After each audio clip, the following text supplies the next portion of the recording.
Mom, Dad, listen to me. She's my wife. Her insurance money belongs to me. I get to decide what I want to do with it, alright? You idiot! Everything in this house belongs to me.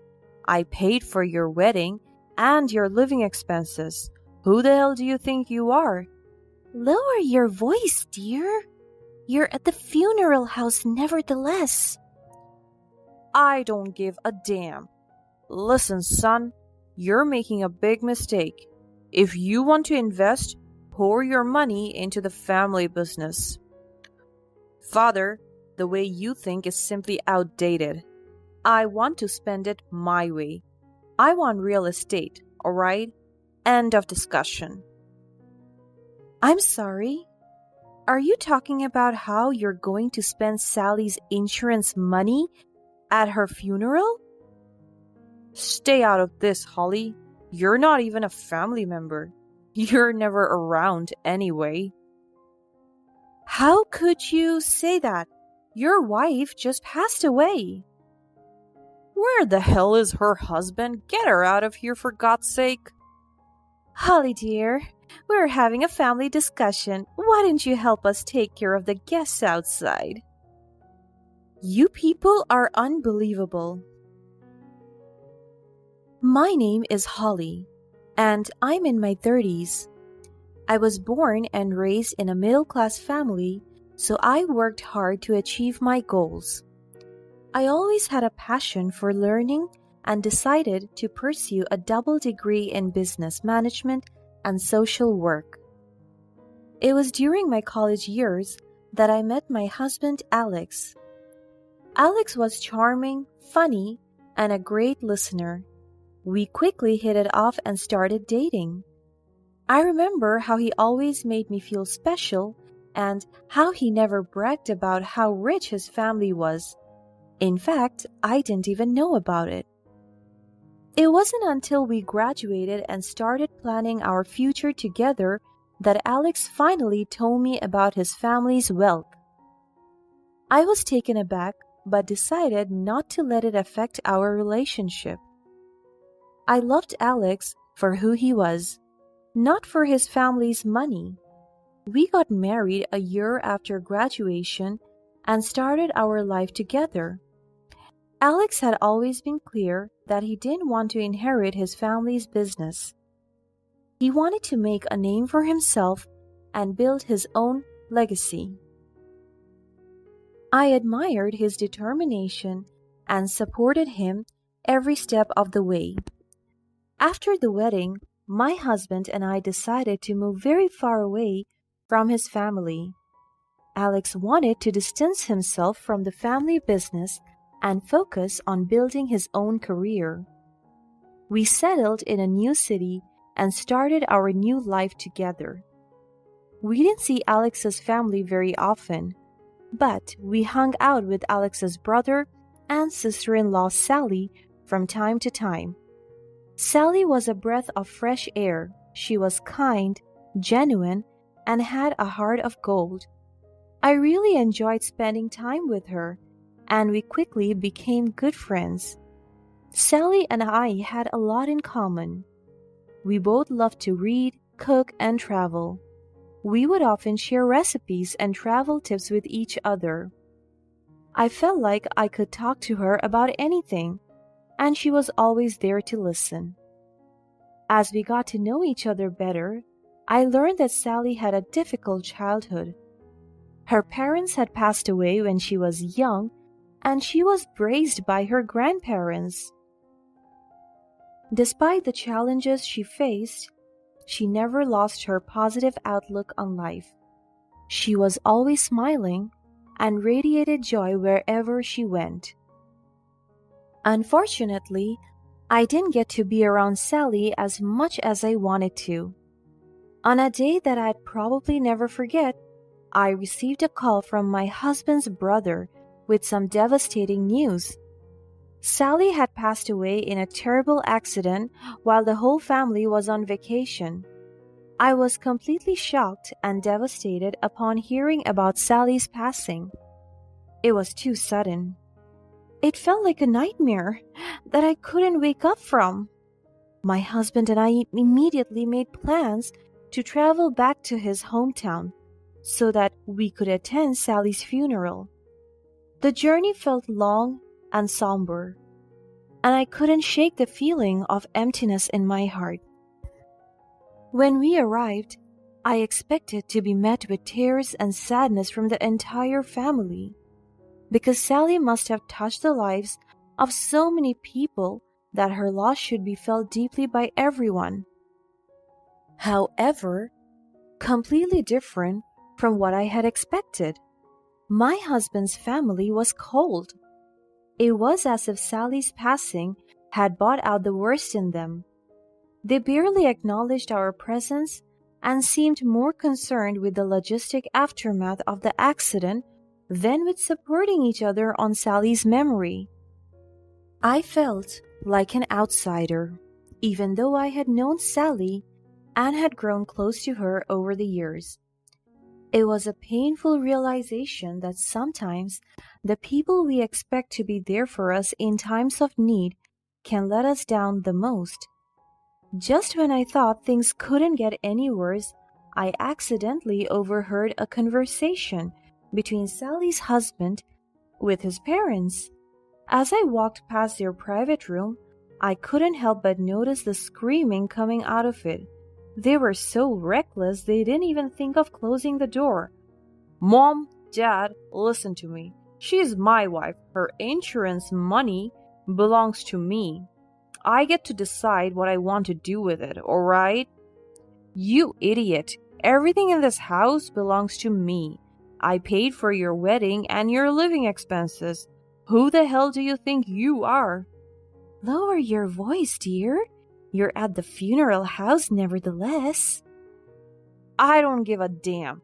Listen, son, you're making a big mistake.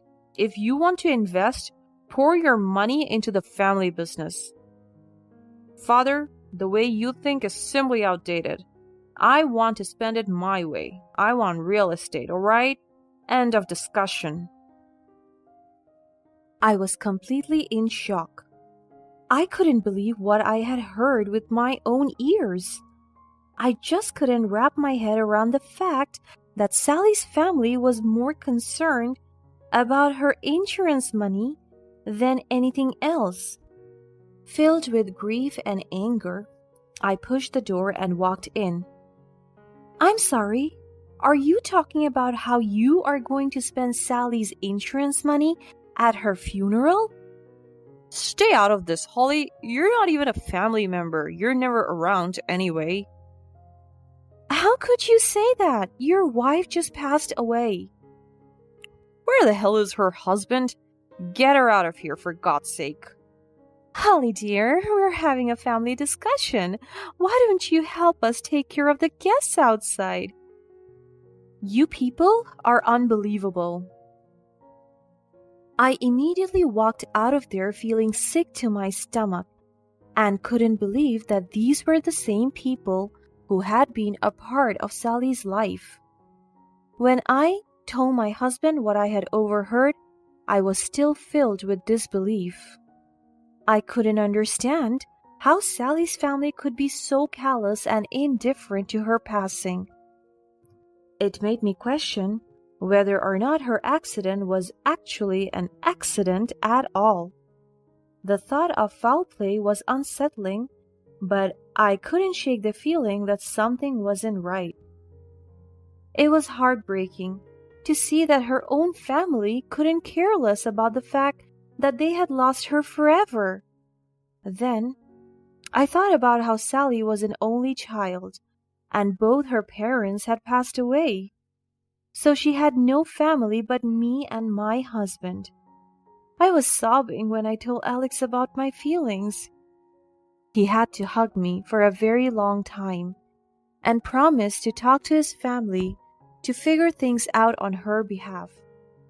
Realizing that my in-laws couldn't care less about Sally, I wanted to be the one who kept her memory alive. I approached my parents-in-law and asked them if I could keep some of Sally's belongings to remember her. They seemed so indifferent and told me that I could get anything from her bedroom. When I walked into Sally's room, I was filled with sadness. I realized that it was a separate room from her husband's bedroom, meaning they hadn't shared a bed for a while now. I laid down on her bed and couldn't help but start crying. I had never thought she had been unhappy. When I was doing to get up, I felt something strange in the pillow. I lifted it to see if anything was there. To my surprise, I discovered a notebook and voice recorder. I was hesitant to invade her privacy, but I couldn't resist the urge to listen to her voice and read her thoughts. Something in my gut told me that there were secrets that needed to be revealed, and so I grabbed both of them and brought them home with me. That evening, I waited for my husband to go to bed.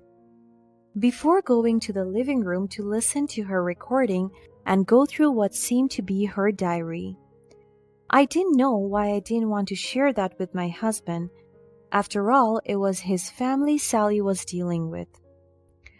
What I found in Sally's recorder was so much worse than what I could ever think of.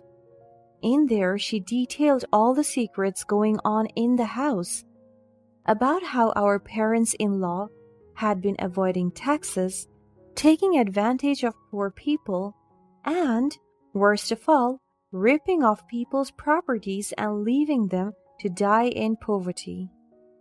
She was so depressed because she couldn't stop what was happening. When she tried talking to her husband, he became very violent.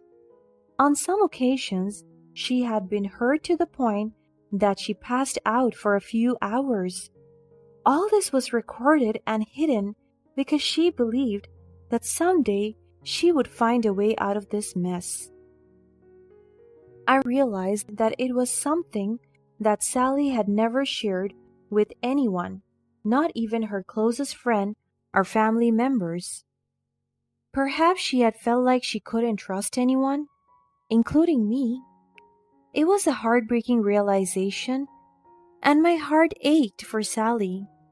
She had been living in fear, trapped in a toxic relationship with a man who didn't value her life or her well-being. I couldn't help but feel angry and frustrated at the injustice of it all. How could someone treat another human being with such cruelty and disregard? The more I learned about Sally's situation, the more determined I became to seek justice for her and to ensure that her memory would not be forgotten. I was so close to waking my husband up and letting him know of this evidence, but then I came to a part of Sally's diary where she mentioned my dear husband Alex. It turned out that she had asked my husband for help multiple times, but he cold-heartedly turned her down.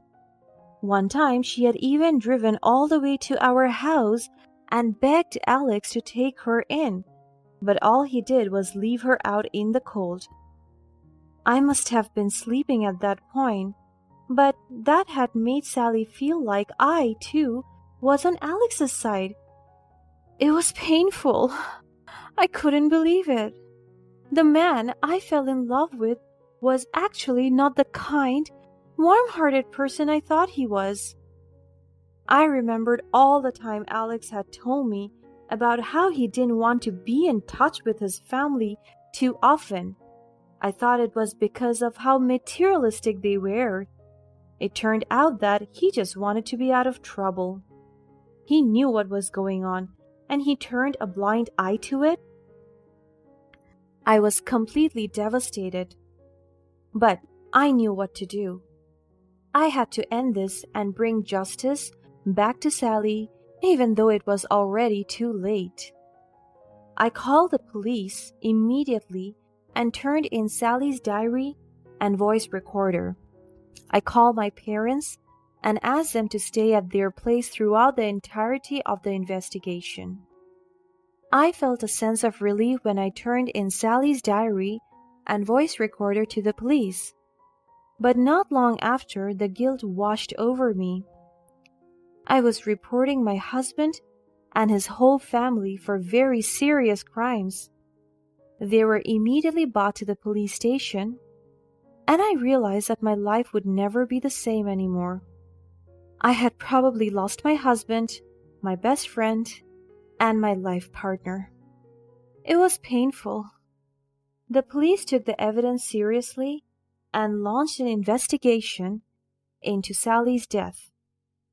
It was a long and difficult process, but in the end, they were able to confirm what I had suspected all along, that her accident was not an accident at all, but a deliberate act of violence.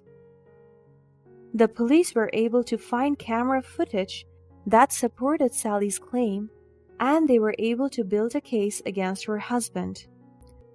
On that fateful trip, it turned out that Sally's husband had locked her in their room after some minor disagreement. Due to her weak physicality and the heated weather, she tragically passed away. There was no accident, just a horrible crime. It was a difficult and emotional trial, but in the end, justice was served.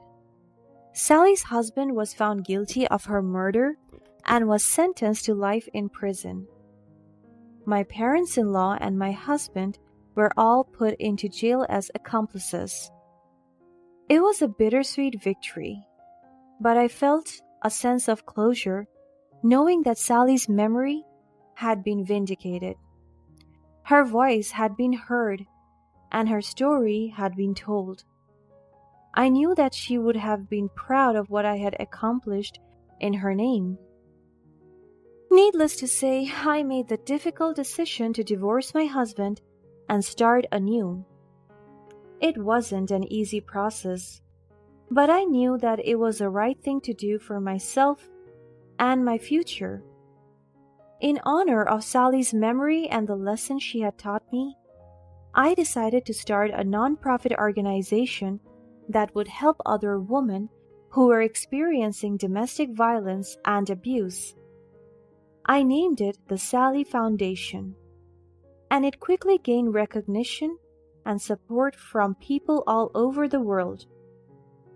Through the Sally Foundation, we were able to provide resources and support to women who were struggling with toxic relationships, as well as advocate for the changes in laws and policies that would better protect victims. It was a challenging and rewarding experience, and I knew that Sally would have been proud of the work we were doing in her name. I feel like I have finally found a consistent motivation in life. Now that I'm doing something so meaningful for my community, I thank Sally every day for having appeared in my life and changed it forever.